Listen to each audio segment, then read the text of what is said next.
सबसे पहले तो मैं सभी प्रदेशवासियों से विनम्र निवेदन करना चाहूंगा कि बहुत आवश्यक कारण से ही अपने घर से बाहर निकले। पर्टिकुलरली जिला मंडी और कुल्लू के मेरे जो हमारे साथी हैं उनसे मेरा निवेदन है, वहां पे प्रशासन ने स्कूल और सभी एजुकेशनल कॉलेजेस बंद करने का निर्णय भी लिया है, तो केवल और केवल आवश्यक कारणों से ही घर से बाहर निकले। मेरा सबसे पहले तो ये विनम्र निवेदन जो है वो प्रदेश की जनता और खास करके जो ये 2 जिले हैं वहां के लोगों से है। और साथ ही हम लगातार जो परिस्थिति प्रदेश के अंदर बनी है उसका हम पूरा जायजा ले रहे हैं। पिछले कल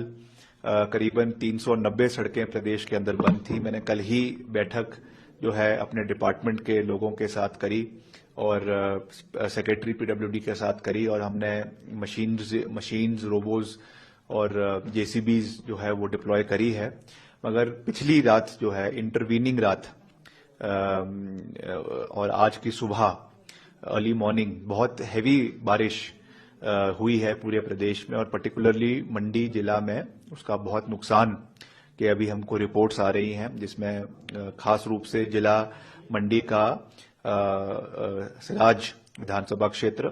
और करसोग विधानसभा क्षेत्र और कुछ इलाका आपके सरका घाट का, वहां पर काफी नुकसान होने की खबर मिली है। और आज भी करीबन 580 सड़कें जो है वो प्रदेश के अंदर अभी बंद है, और आज जो है शाम तक हमारा प्रयास रहेगा, अगर मौसम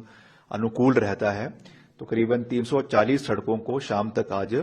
रिस्टोर कर दिया जाएगा। एक ब्रिज हमारे पंडोर डिवीजन में उसके बहने की भी खबर आई है, और हमने क्योंकि पहले ही पिछले साल करीबन 20 करोड़ के हमने बेली ब्रिजेस जो है इसी चीज को मद्देनजर रखते हुए खरीदे थे, और हमने उनको मैकेनिकल डिविजन्स जो हमारे हैं कुल्लू में है, धर्मशाला में है, शिमला में है, वहां पे हमने उनको स्टोर किया हुआ है। तो मैंने अपने जो हमारे ईएनसी है डिपार्टमेंट के उनको निर्देश दिए हैं कि जो हमारा कुल्लू का मैकेनिकल डिवीजन है वहां से इमीडिएटली जो है वो ब्रिज को वहां के लिए भिजवाया जाए, और जैसे ही मौसम ठीक होता है, अबाटमेंट्स उसमें ज्यादा डैमेज नहीं हुए हैं, तो उसको हम रेस्टोरेशन का कार्य और ब्रिज लगाने का कार्य आने वाले समय में जो है वो इमीडिएटली करवाया जाएगा। बाकी जहां जहां पर भी कोई स्लिप्स आ रहे हैं, जहां जहां पर भी सड़कें बंद हो रही है, टेम्परेरीली बंद हो रही है, वहां पे हमने अपनी डिपार्टमेंट के जेसीबीज भी लगाई है और हायर भी मशीनरीज को किया है। तो निश्चित तौर से स्थिति थोड़ी जरूर मैं कहूंगा कि संवेदनशील है, और मेरा सबसे यही विनम्र निवेदन रहेगा कि आवश्यक कारणों से ही जो है वो घर के बाहर जाएं। बाकी प्रशासन आपके साथ है, सरकार आपके साथ है, मगर अपनी जो है वो सुरक्षा करना का सबसे पहला दायित्व अपना खुद का बनता है, उसके बाद प्रशासन आता है। प्रशासन आपके साथ खड़ा है। जैसा आपने अपील की है एडवाइजरीज को फॉलो किया जाए, क्या एडवाइजरी है इन डेज टू कम, क्योंकि अगले 6 तारीख तक आईएमडी ने फोरकास्ट किया है हैवी रेन का। और दूसरा ये देखिए एडवाइजरीज जो है वो हर जिले की अलग अलग है, क्योंकि हर जिले को जो है वो जो वहां का डिप्टी कमिश्नर्स है वो उस जिले की जो परिस्थितियां हैं और जो फोरकास्ट किया गया है उसके हिसाब से उन्होंने एडवाइजरीज जारी करी है। तो लोक निर्माण मंत्री होने के नाते मेरा उसमें जो है वो कुछ कहना उचित नहीं रहेगा। जो भी डिप्टी कमिश्नर की एडवाइजरीज है उसको वो फॉलो करे, मगर जैसा मैंने आपको कहा कि रेस्टोरेशन का कार्य है और जो है इसका रिपेयर का कार्य है और सड़कों को एकदम जो है बहाल करने की बात है, वो हमारी जिम्मेवारी है और उसके लिए हम पूरा प्रयास कर रहे हैं। क्या इनपुट है, लोग कितने मिसिंग हैं, स्ट्रैंडेड हैं, क्योंकि एसडीआरएफ और एनडीआरएफ की टीम भी मूवमेंट होने की, जैसा आपने कहा रेस्टोरेशन चल रहा है, मल्टीपल जगहों पे फ्लैश फ्लड हुए और अभी I am not in a position to say कि कितने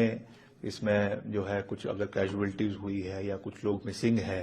वो जो जिला प्रशासन है वो उसके ऊपर कार्य कर रहा है और they will be in a better position to explain कि इसमें अगर ऐसा कोई हादसा हुआ है, क्योंकि कुछ एरियाज अभी भी जो है वो नेटवर्क से सेल्युलर नेटवर्क टावर से कट ऑफ है। हमने अभी भी जो डिप्टी कमिश्नर मंडी है उनसे मैंने संपर्क करने का कोशिश की, मगर वो क्योंकि सुबह से ही इस एरिया में हैं, इसलिए उनसे अभी संपर्क नहीं हो पाया है। तो मैं कोशिश करूंगा कि जो हमारे एसपी हैं और डीएसपी है और वहाँ के लोकल एडमिनिस्ट्रेशन है, उनसे हम बात करेंगे और उनको हर सहयोग दिया भी जाएगा। मगर अभी तक मेरे पास कोई भी आंकड़ा ऐसा नहीं है कि कितने लोग इसमें जो है वो इफेक्ट हुए हैं या कोई कैजुअलिटी है, तो अभी तक मुझे इसकी जानकारी नहीं है। नहीं, 100% उसका चीफ मिनिस्टर साहब जो हैं वो इसका संज्ञान ले रहे हैं और जितने भी हमारी टीम्स हैं, चाहे वो पुलिस की है, चाहे वो एसडीआरएफ की है, चाहे एनडीआरएफ की है, चाहे हमारा और भी जो जवान हैं या वॉलंटियर्स हैं, उनके साथ मिलकर इस पे पूरी तरीके से निगाहें बनाई हुई है। एंड एज एंड व्हेन यहाँ पर भी ऐसी परिस्थिति बन रही है, वहां पर हम इसके ऊपर जो है वो कार्य जो है वो करेंगे।